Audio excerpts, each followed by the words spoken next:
Նույն գրառման մեջ ասում եք 99-ի հոկտեմբերի 27-ից հետո կոչ արվեց համախմբվել Ռոբերտ Քոչարյանի շուրջը։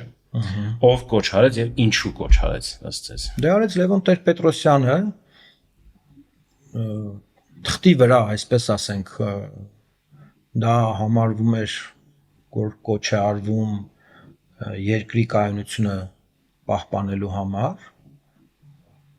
Գուցե թե այդ գործոնն էլ կար, բայց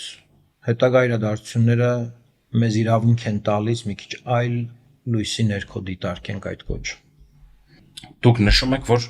94-96 թվականներին Լևոն Տեր-Պետրոսյանը եւ Ժիրայր Լիպարիցյանը փորձել են ուղիղ բանակցություններ եւ երկխոսություն վարել ադրբեջանցիների հետ։ Ոչ թե փորձել են վարել։ Վարել են, հա, վարել են։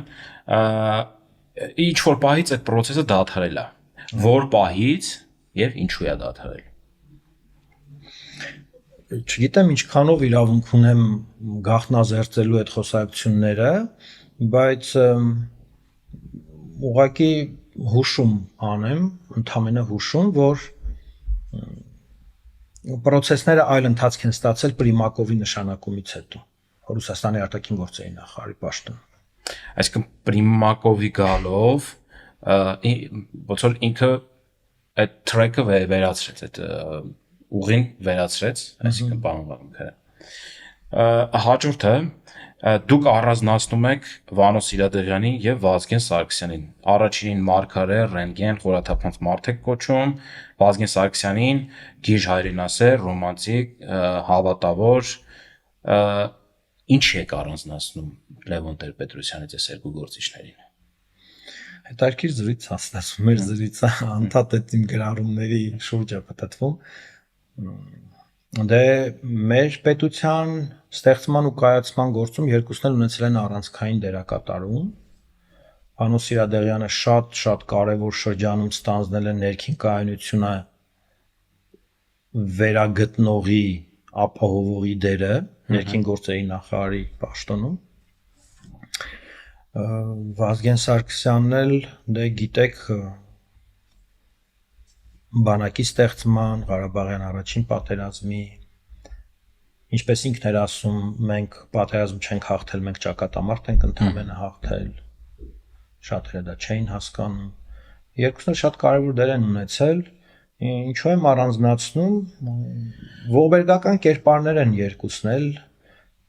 իրենց թե լավ, թե վատ կողմերով։ Գիտեք ինչ եմ ես հարցը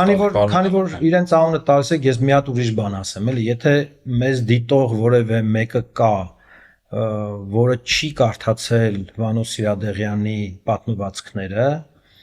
ես թախանձագին խնդրում եմ անպայման կարդացեք հայ արձակի լավագույն դրսևորումներից են Վանո Սիրադեղյանի պատմվածքները։ Գիտեք այս հարցը ինչի համար եմ տալիս, պարոն Ղալամքարյան։ Նայեք, որ կարդում ենք ձեր գրածը, տպավորությունը, առաջին տպավորությունը, ոչ թե տպավորությունը ստեղծում, առաջին տպավորությունն է նա, որ դուք հակադրում եք անկախականներին չանկախականի հետ։ Այդպիսի միտում կա, թե չկա։ Ես համարում եք երկու գործիչներին ավելի շատ անկախական, քան օրինակ Տեր-Պետրոսյանը։ Ցավով պիտի ընդունեմ, որ այո, բայց չեմ էլ կարող հոգուս մեղ քանել ու ասել, գիտեք ինչ, ես սա հասկանում էի 20 տարի առաջ, ոչ։ Ուղղակի աստիճանաբար աչքերդ աստիճանաբար բացվում են, եթե դու քո ներսում զարգացնում ես քննադատական միտք, եթե մարդ ես, որը A որևէ կուրք չունի, B չի խուսափում դժվար հարցերից, ապա վերջ առաջ դու սկսում ես բացահայտել ինքդ քեզ համար բաներ, որոնք ցավոտ են։ Սա այդ ցավոտ բացահայտումներից է։